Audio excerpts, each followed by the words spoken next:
ಆತ್ಮೀಯ ವಿದ್ಯಾರ್ಥಿಗಳಿಗೆಲ್ಲ ನಮಸ್ಕಾರಗಳು. ಇಂದಿನ ತರಗತಿಗೆ ನಿಮಗೆಲ್ಲರಿಗೂ ಕೂಡ ಸುಸ್ವಾಗತ. ಹಿಂದಿನ ಸಂಚಿಕೆಯಲ್ಲಿ ನಾನು 25-26 ಸಾಲಿನ ಸಮಾಜ ವಿಜ್ಞಾನ ಮಾದರಿ ಪ್ರಶ್ನೋತ್ತರ ಮಾಲಿಕೆ ಎರಡನೇ ಪ್ರಶ್ನೋತ್ತರ ಸಂಚಿಕೆ 1 ಹೇಳಿದ್ದೆ. ಈಗ ಮುಂದಿನ ಭಾಗ, ಎರಡನೇ ಭಾಗ ಅಂದರೆ ಪ್ರಶ್ನೆ ಪತ್ರಿಕೆ ಮಾದರಿ ಪ್ರಶ್ನೋತ್ತರಗಳ ಸಂಚಿಕೆ 2. ಡಚ್ಚರು ವಿರುದ್ಧದ ಮಾರ್ತಾಂಡವರ್ಮನ ಹೋರಾಟವನ್ನು ವಿವರಿಸಿ. 3 ಅಂಕಗಳಿರ್ತದೆ, 9 ಪ್ರಶ್ನೆ ಇರ್ತದೆ. ಅತಿ ಉತ್ತಮವಾದ ಪ್ರಶ್ನೆ ಇದು, ಪರೀಕ್ಷೆಗೆ ಬರುತ್ತದೆ. ಹೊಸದಾಗಿ ಸಿಲೆಬಸ್ಗೆ ಸೇರಿಸಿ 2 ವರ್ಷ ಆಯಿತು.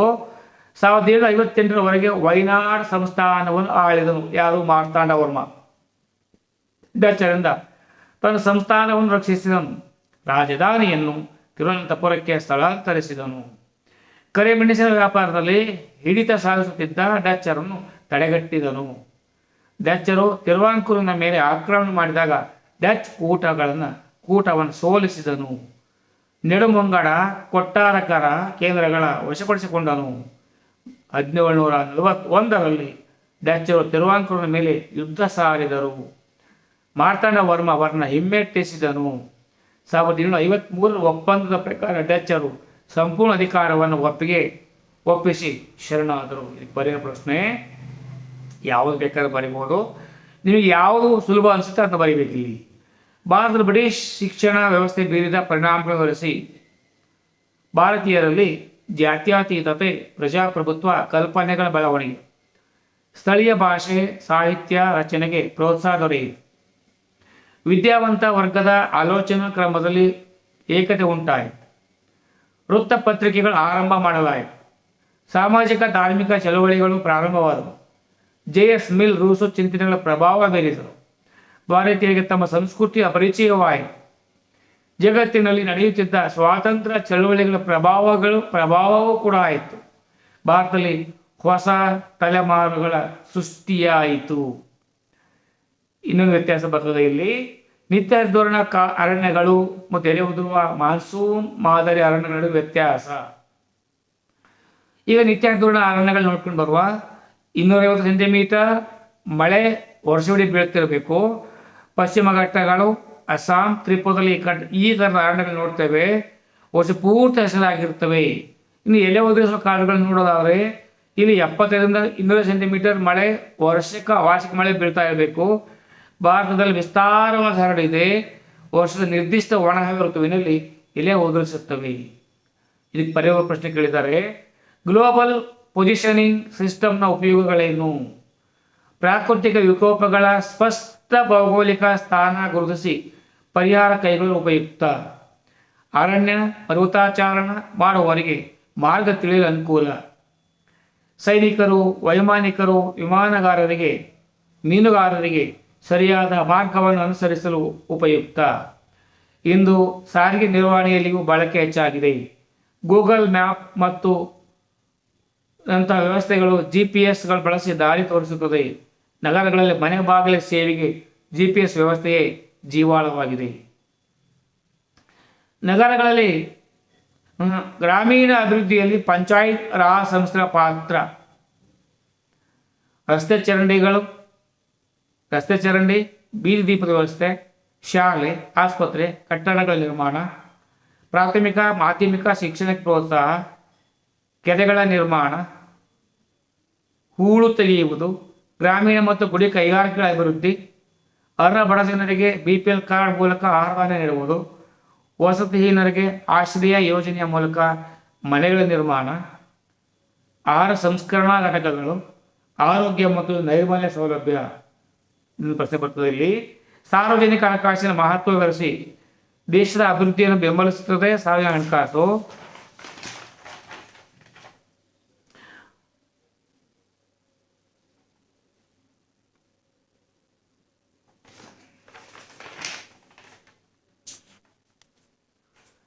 ನೈಸರ್ಗಿಕ ಸಂಪತ್ತು, ಶ್ರಮ, ಭೌತಿಕ ಬಂಡವಾಳ, ಉತ್ಪಾದಕರ ಮಧ್ಯೆ ಸಮಾನ ಹಂಚುವುದು, ಉತ್ಪಾದನೆ ಹೆಚ್ಚಿಸಲು ತೊಂದರೆ ನಿರೂಪಿಸುವುದು, ಆದಾಯವನ್ನು ಎಲ್ಲ ಜನರಿಗೆ ಸಮಾನವಾಗಿ ಹಂಚುವುದು, ಪ್ರಜೆಗಳ ಕಲ್ಯಾಣವನ್ನು ಮಾಡುತ್ತದೆ, ದೇಶದಲ್ಲಿ ಶಾಂತಿ ತರುವಂತೆ ಮಾಡುವುದು, ಬೆಲೆಗಳ ಏರಿಳಿತವನ್ನು ನಿಯಂತ್ರಿಸುವುದು, ಬಂಡವಾಳ ಹೆಚ್ಚುವಂತೆ ಮಾಡುವುದು, ಸಮತೋಲಿತ ಅಭಿವೃದ್ಧಿಯನ್ನು ಖಾತರಿಪಡಿಸುವುದು. ಬ್ಯಾಂಕ್ ಖಾತೆಯನ್ನು ತೆರೆಯುವುದರಿಂದ ಆಗುವ ಅನುಕೂಲಗಳು ಯಾವುವು?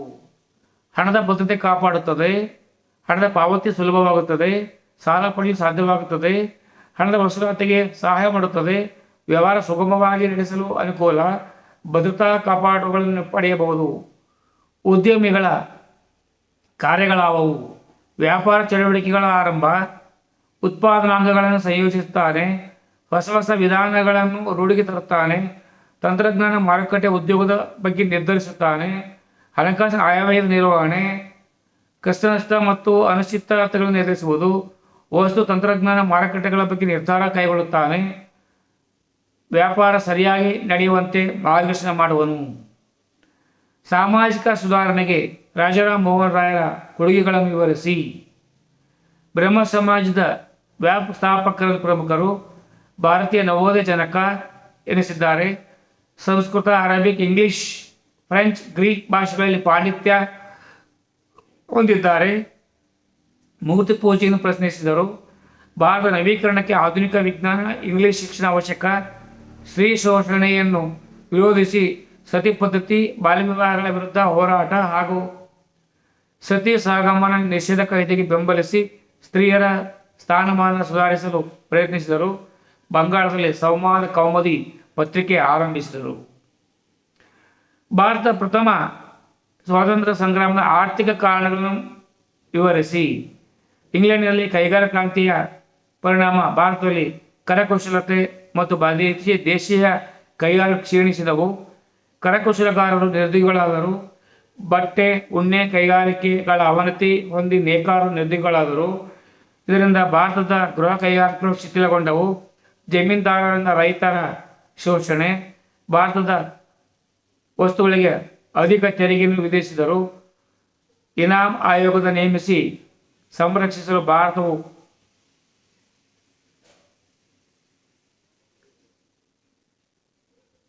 ಇನಾಮ್ ಆಯೋಗ ನೇಮಿಸಿ ಇನಾಮ್ ಭೂಮಿ ವಾಪಸ್ ಪಡೆದರು.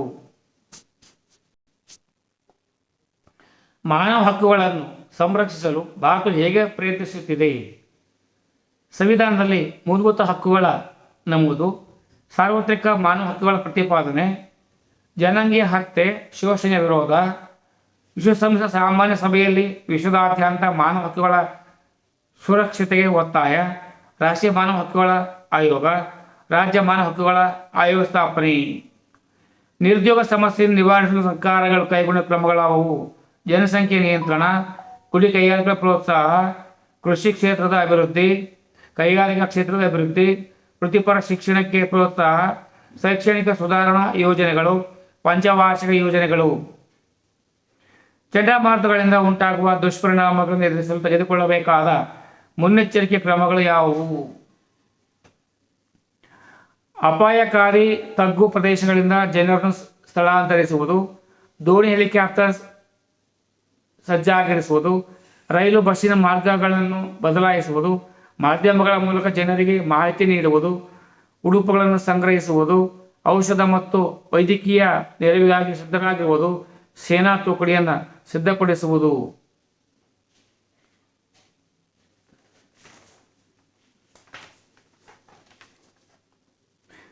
4 ಪ್ರಶ್ನೆ 4 ಇರ್ತದೆ, 16 ಅಂಕ. ಭಾರತದ ಸಾಮಾಜಿಕ ಸುಧಾರಣೆಯಲ್ಲಿ ಡಾಕ್ಟರ್ ಬಿ.ಆರ್. ಅಂಬೇಡ್ಕರ್ ಅವರು ಮಹತ್ವದ ಪಾತ್ರ ವಹಿಸಿದ್ದಾರೆ ಸಮರ್ಥಿಸಿ. ಅಥವಾ ಸ್ವಾಮಿ ವಿವೇಕಾನಂದರು ಭಾರತೀಯ ಸಮಾಜಕ್ಕೆ ನೀಡಿರುವ ಕೊಡುಗೆಗಳು ಸದಾ ಸ್ಮರಣೀಯವಾದ ಸಮರ್ಥಿಸಿ. ಕಪ್ಪು ಮಣ್ಣು ಜಂಬಿಟ್ಟಿಗೆ ಮಣ್ಣಿಗೆ ಹೇಗೆ ಭಿನ್ನವಾಗಿದೆ? ವ್ಯತ್ಯಾಸ: ಕಪ್ಪು ಮಣ್ಣು ಅಗ್ನಿಶಿಲೆಗಳಿಂದ ಉತ್ಪತ್ತಿ, ಫಲವತ್ತಾಗಿದೆ, ತೇವಾಂಶವನ್ನು ಹಿಡಿದಿಟ್ಟುಕೊಳ್ಳುತ್ತದೆ, ಒಣ ಬೇಸಾಯಕ್ಕೆ ಸೂಕ್ತ. ಹತ್ತಿ, ಜೋಳ, ಗೋಧಿ, ಈರುಳ್ಳಿ ಪ್ರಮುಖವಾದ ಬೆಳೆಗಳು. ಮಹಾರಾಷ್ಟ್ರ, ಗುಜರಾತ್ನಲ್ಲಿ ಈ ಥರದ ಮಣ್ಣು ನೋಡ್ತೇವೆ. ಜಂಬಿಟ್ಟಿಗೆ ಮಣ್ಣು 200 ಸೆಂಟಿಮೀಟರ್ಗಳಿಗಿಂತ ಹೆಚ್ಚು ಮಳೆಯಿಂದ ನಿರ್ಮಾಣ, ಫಲವತ್ತಾಗಿಲ್ಲ. ಸಾರಜನಕ ಮತ್ತು ಲವಣತೆಗಳ ಕೊರತೆ, ಬೇಸಿಗೆಯಲ್ಲಿ ಒಣಗಿ ಗಟ್ಟಿ ಸೆಲೆಯಾಗುತ್ತದೆ. ಕಾಫಿ, ಟೀ, ತೋಟಗಾರಿಕಾ ಬೇಳೆಗಳು ಪಶ್ಚಿಮ ಘಟ್ಟ ಇನ್ನಿತರ ನೋಡ್ತೇವೆ. ಪರ್ಯಾಯ ಪ್ರಶ್ನೆ ಕೇಳಿದ್ದಾರೆ. ಸಕ್ಕರೆ ಕೈಗಾರಿಕೆಗಳು ಗಂಗಾ ನದಿ ಮೈದಾನ ಪ್ರದೇಶದಲ್ಲಿ ಕಂಡುಬರುತ್ತದೆ ಸಮರ್ಥಿಸಿ. ಹೌದು. ಫಲವತ್ತಾದ ಮಣ್ಣನ್ನು ಹೊಂದಿದೆ. ಕಚ್ಚಾ ವಸ್ತು ಅಲ್ಲಿ ಕಬ್ಬು ಆಗಿರ್ತದೆ. ನೀರಿನ ವ್ಯವಸ್ಥೆ, ಉತ್ತಮ ವಾಯುಗುಣ, ಕಾರ್ಮಿಕರು, ವಿದ್ಯುತ್ ಸೌಲಭ್ಯ, ಉತ್ತಮ ಸಾರಿಗೆ ಸೌಲಭ್ಯಗಳು ದೊರೆಯುವುದರಿಂದ ಸಕ್ಕರೆ ಕೈಗಾರಿಕೆಗಳು ಗಂಗಾ ನದಿ ಮೈದಾನ ಪ್ರದೇಶದಲ್ಲಿಯೇ ಕಂಡುಬರುತ್ತವೆ. ಬ್ರಿಟಿಷರು ವಿರುದ್ಧದ ದೋಂಡಿಯ ವಾಹನ ಬಂಡಾಯ ವಿವರಿಸಿ. ದೋಂಡಿಯ ವಾಘ್ ಚನ್ನಗಿರಿಯ ಮರಾಠ ಕುಟುಂಬದಲ್ಲಿ ಜನನ. ಶೌರ್ಯ ಪರಾಕ್ರಮಗಳಿಂದ ಜನ ಇವನನ್ನು ವಾಘ್ ಎಂದು ಕರೆದರು. 4ನೇ ಆಂಗ್ಲ ಮೈಸೂರು ಯುದ್ಧದ ಸಮಯದಲ್ಲಿ ಬ್ರಿಟಿಷರು ಈತನನ್ನು ಸೆರೆಮನೆಯಿಂದ ಬಿಡುಗಡೆಗೊಳಿಸಿದರು. ಅತೃಪ್ತ ಸೈನಿಕರು ಪಾಳೆಗಾರರು ಸಂಘಟಿಸಿದನು. ಇದನ್ನು ಶಿವಮೊಗ್ಗ ಕೋಟೆಗೆ ವಶಪಡಿಸಿಕೊಂಡನು. ಫ್ರೆಂಚ್ ಸಹಾಯ ಹಸ್ತ ನೀಡಿದನು. ಲಾರ್ಡ್ ವೆಲ್ಲಸ್ಲಿ ಈತನಿಗೆ ಅಂತ್ಯ ಹಾಡಲು ನಿರ್ಧರಿಸಿದನು. ಬ್ರಿಟಿಷರು ನಿಜಾಮ ಮರಾಠರು ಒಂದುಗೂಡಿದರು. ಬ್ರಿಟಿಷರು ಕೊನಗಲ್ ಎಂಬಲ್ಲಿ ಹತ್ಯೆ ಮಾಡಿದರು.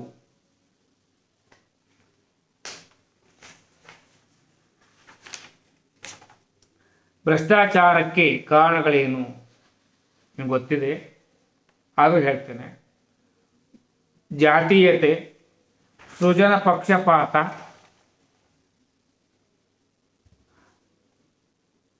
ಉತ್ತರದಾಯಿತ್ವದ ಕೊರತೆ, ಕಠಿಣ ಕಾನೂನುಗಳ ಕೊರತೆ, ಮಾನವ ಸಹಜವಾದ ಸ್ವಾರ್ಥ, ಆಪತ್ತುಗಳ ನಿವಾರಣೆಯ ಲೆಕ್ಕಾಚಾರ, ಕಟ್ಟುನಿಟ್ಟಿನ ಮೇಲ್ವಿಚಾರಣೆ ಇಲ್ಲದಿರುವುದು, ಭ್ರಷ್ಟಾಚಾರ ನಿಗ್ರಹ, ಸಂಸ್ಥೆಗಳ ಅಧ್ಯಕ್ಷತೆ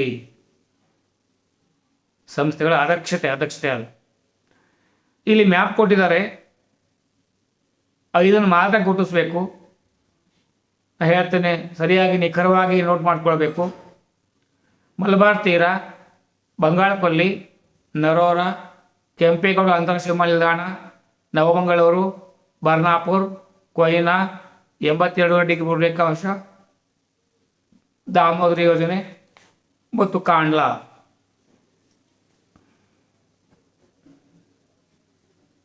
ನಾನು ಹೇಳೋದು ಬೇಗ ಶ್ರಮಿಸಬೇಕು, ಯಾಕಂದರೆ ವಿಷಯ ಜಾಸ್ತಿ ಇರ್ತದೆ. ನಿಧಾನವಾಗಿ ಹೇಳ್ತಾ ಹೋದರೆ ಒಂದು ಪ್ರಶ್ನೆ ಪತ್ರಿಕೆ ಏನೇ ಸುಮಾರು 4-5 ವಿಡಿಯೋಗಳು ಮಾಡಬೇಕಾಗ್ತದೆ. ಎಲ್ಲರಿಗೂ ಶುಭವಾಗಲಿ. ಸರ್ವೇ ಜನೋ ಸುಖಿನೋ ಭವಂತು. ಜೈ ಹಿಂದ್, ಜೈ ಕರ್ನಾಟಕ, ಜೈ ಭಾರತ್ ಮಾತೆ. ಮುಂದಿನ ಸಂಚಿಕೆಯಲ್ಲಿ ಇನ್ನೊಂದಿಷ್ಟು ವಿಷಯಗಳೊಂದಿಗೆ ಬರಲಿದ್ದೇನೆ. ತಮ್ಮ ಬೆಂಬಲವೇ ನನ್ನ ಧ್ವನಿ ನಿಮ್ಮ ಬಳಿ ಸದಾ ಬರಲಿಕ್ಕೆ ಕಾರಣವಾಗಿರ್ತದೆ. ಯಾರೆಲ್ಲ ಸಬ್ಸ್ಕ್ರೈಬ್ ಮಾಡಿ ನನ್ನ ಧ್ವನಿಗೆ ಬೆಂಬಲ ಹೆಚ್ಚಿಸಿ. ಜೈ ಹಿಂದ್, ಜೈ ಕರ್ನಾಟಕ, ಜೈ ಭಾರತ್ ಮಾತೆ.